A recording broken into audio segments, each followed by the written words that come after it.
Welcome to the deep dive. Today, we're going back way back to 8th century China, Tang Dynasty. That's right, to the capital, Chang'an, a truly vibrant place back then. And we're focusing on someone you've probably heard of, one of history's absolute giants of poetry, Li Bai, or Li Po, as some know him.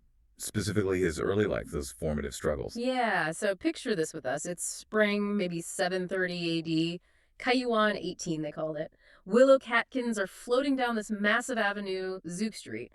And you see this guy, maybe 30, in a pretty worn blue robe. Standing there, patiently, Yes. outside a government office. That's him. That's Li Bai. And our source today, The Drunken Gaze of Chang'an, it gives us this incredible, vivid look at him. He's really wrestling with some big things. Ambition, rejection. And ultimately figuring out who he actually is. Self-discovery. Exactly. So our mission really is to unpack these key moments that shaped him, using these amazing narrative bits from the source, and maybe see what his journey tells us, about finding our own path. And what's so fascinating, I think, is how looking closely at Li Bai's experience opens up this whole window.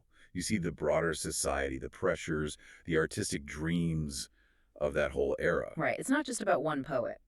No, it's really about that universal struggle, isn't it? Between the life you dream of and, well, the reality you get. Makes you wonder, have you ever felt that sting? Poured your heart into something only to have it dismissed? Oh, absolutely. That Yeah. feeling, yeah. And Li Bai, our sources show he really knew it. So at this point, he's this guy from Shu, down south, and he has these huge dreams, serving the court. He believes in his words, didn't he, that they had real power? Totally. He'd poured everything into this piece, the Mingtong Fu. It's a fu, like a rhapsody or poetic essay. He's hoping, really hoping it'll blow the emperor away and get him a position. And the waiting, that's just brutal. Isn't it? 7 days he stood outside that gate on Zouk Street. 7 days straight. That's what the source says. And that was after his work had already been inside somewhere for 30 days. Wow. 30 days. The agony. And even the old gatekeeper, this minor official, kind of takes pity on him, offers him some cheap wine.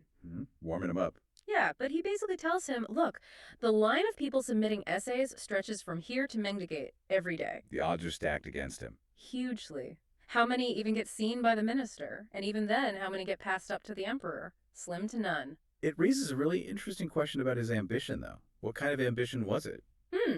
Good point. Was it just status? Power? Or did he genuinely think, my talent, my words can actually help govern?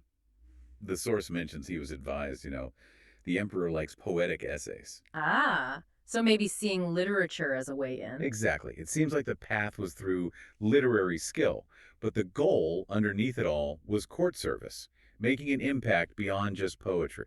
So this wasn't just like submitting to a literary journal. This was his shot at the big leagues, the political sphere. Precisely. His attempt to matter on that stage. Okay, so the tension's unbearable. Then finally, the gate opens. The minister of the Shengshu comes out.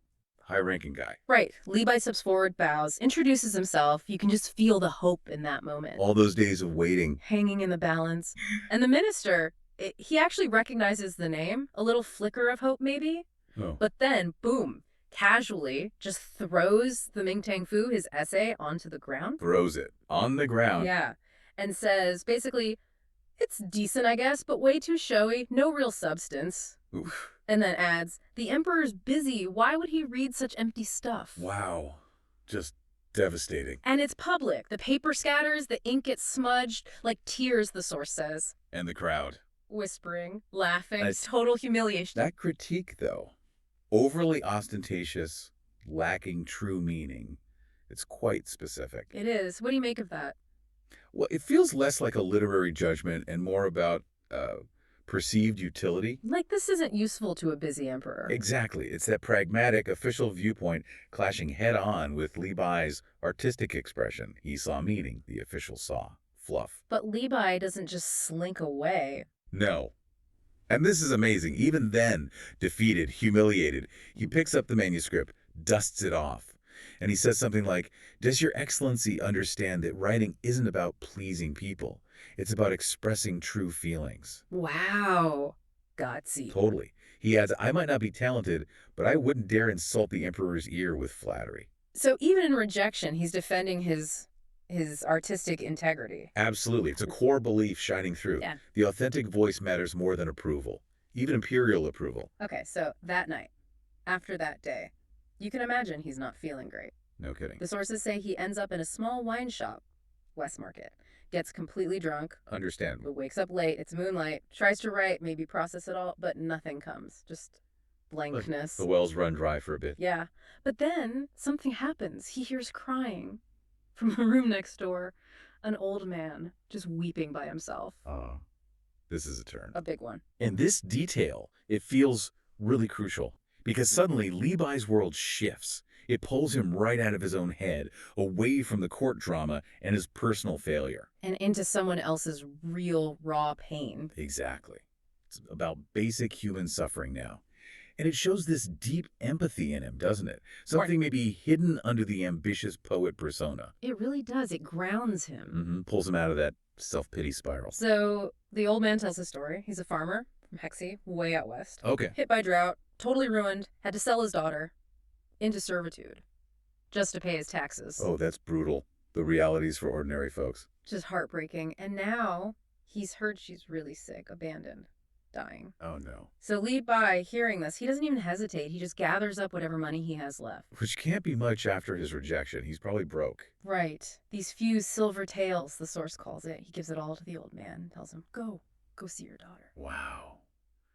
Just like that. The old man's stunned. Like, why would you do this? And Li Bai just says, all under heaven are brothers. Why distinguish between us? That's quite a statement. Especially from someone who was just trying to climb the social ladder himself. It is such compassion, right when he's at his own lowest ebb. And that act, it's so telling, giving away his last coins when he's the one who just got crushed. It really highlights that humanitarian streak. It almost feels like a preview, you know? Yeah.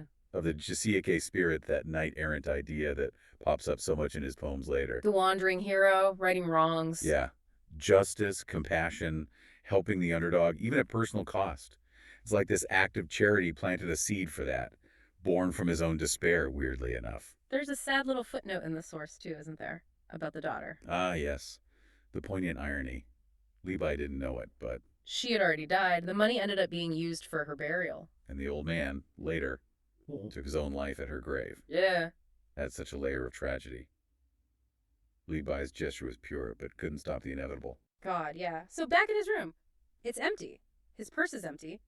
And the source says, Li Bai laughs. Laughs, after all that. Yeah. Maybe it's release. Maybe irony. Maybe something dawning on him. Who knows? But then he picks up his brush and writes, Zhao Keiman Hu Ying, the Ballad of the Knight Errant. Ah, the poem itself. Yes. Zhao guessed with a flowing scarf of barbarian silk, Wu Hook's sword bright as frost and snow. Vivid imagery. Filver's saddle illuminates a white horse, swift as a shooting star, 10 steps, kill one man, 1,000 lie, leave no trace. Wow. Pure idealized heroism. When the deed is done, he brushes his clothes and departs, deftly concealing his body and name. So this poem, it's not just a poem, is it? It's like his response to everything. How do you mean? Well, think about it. He just got shut down trying to be an insider at court official. Yeah. The political path is blocked. So what does he do? He creates this idealized outsider. This hero who acts freely, delivers justice, isn't bound by rules or seeking approval. Oh, right. He can't be the political player. So he creates this powerful figure through his art. It's him channeling his ideals, his desire for action and justice into poetry. It's a peek into his real self, beyond those courtly ambitions. He couldn't be a political hero, so he writes one, maybe becomes one in a different way. Precisely. Through the power of the verse. Okay, let's jump forward. Years pass. Li Bai is now famous, like really famous, known everywhere. His poetry has taken off. Big time. He's even been called to court. He's a Hanlin Imperial Scholar now. Hanlin Daizhao. Yeah. A prestigious post. Literary advisor to the emperor, basically. Often a step towards real political power.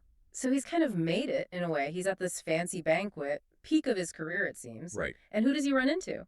Oh, let me guess. The old minister. Yeah. The same guy who threw his palm on the ground. No way, the irony. Totally. And the minister, he's old now.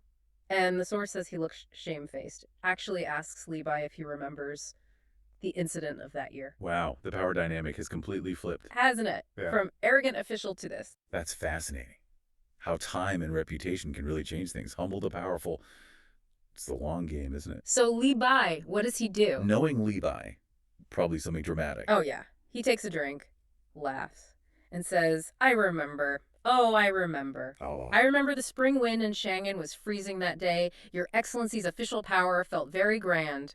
Then he pauses, looks around at all the other officials. Yeah. And Li Bai's articles, he says, were particularly cheap. Oof. Burn. Then, bam, throws his wine cup down, laughs again, and just walks out. What an exit classically by. Total mic drop moment. But it's more than just payback, isn't it? It feels like a statement about value. The value of his art versus the value of, temporary official approval. Mhm. He's basically saying, my work endures, your power, your judgment, not so much. It's him claiming his own worth, on his own terms. Exactly. An affirmation of his authentic self, defiant against the system that once rejected him. But even after that big dramatic exit, the source shows this other side. There's still a sadness there. He's outside, it's raining lightly, and he finds himself thinking about that old farmer from Hexie again. The man he helped. Yeah, wondering if the daughter survived. And he feels this weight, this huge sense of human suffering, and how little he can actually do about it. That feeling of powerlessness. He even quotes lines that capture it. Wishing to cross the Yellow River, but ice chokes the stream. Desiring to climb the Taihang Mountains, but snow covers the peaks. Like these huge obstacles he can't overcome. Powerful imagery for feeling stuck, despite his fame now. And then guess what? He's got no money on him again. But he still walks into a wine shop. Of course he does. Calls out wine, put it on Li Bai's tab. Bold move. Does it work? It does. But here's the amazing part. The shopkeeper recognizes him naturally. But then the shopkeeper says something really specific. He says, who in Chang'an doesn't know Scholar Li Bai, acknowledging his official title. But, she adds, this humble one recognizes the poet Li Bai, not the scholar Li Bai. Whoa, that's profound. Yep. Coming from a shopkeeper. Isn't it? Why do you think that distinction is so important right then? Well, it's external validation, but for his true self. Not the court title he chased, or even got for a while. It's someone ordinary, outside the whole power structure, seeing him and naming him for what he really is. An artist, a poet. It's like a mirror reflecting his authentic identity. Exactly. It cuts through all the noise of ambition and status. It's a voice saying, we know who you really are. Powerful stuff. And it hits Li Bai hard. This recognition, the specific naming, it's an epiphany. The light bulb moment. Totally. He realizes something deep about himself, his path. Gets out paper, brush, right there probably. And writes. One of his absolute masterpieces, Xinglan. Difficult roads. Ah, yes, a famous one. Listen to this. Golden goblets of fine wine, 10,000 coins a dipper, jade plates of rare delicacies worth 10,000 coins. Starts with luxury, right? Mm-hmm. Stop the cup, throw down the chopsticks, cannot eat. Draw the sword, look around, heart utterly lost. That inner turmoil again. Yeah, despite the outer success. Then those lines again. Wishing to cross the Yellow River, but ice chokes the stream. Desiring to climb the Taihang Mountains, but snow covers the peaks. The obstacles. Right, the feeling of being blocked. When free, I fish by the emerald stream. Suddenly I dream of sailing to the sun. That yearning for freedom, transcendence. Difficult roads, so many forks. Where am I now? That confusion. But then the ending. The hope. Yes. A time will come to ride the winds and break the waves. I'll hoist my cloud sail and cross the vast sea. Wow. That resilience. That ultimate belief in his own journey. And then what does he do with this incredible poem? Let me guess. He doesn't sell it. Nope. He just gives it to the shopkeeper as payment for the wine. The illiterate shopkeeper. The source says illiterate, yeah. But the shopkeeper knows its value, knows who Li Bai is, and gratefully accepts it. Payment in poetry. That's the moment, isn't it? The ultimate understanding. How so? Li Bai finally gets it. He's not going to be the politician, not the general. He's a poet, that's who he is. But his art, his poems, they can do what he physically can't. They will cross the Yellow River. They will climb the Taihang Mountains. Metaphorically.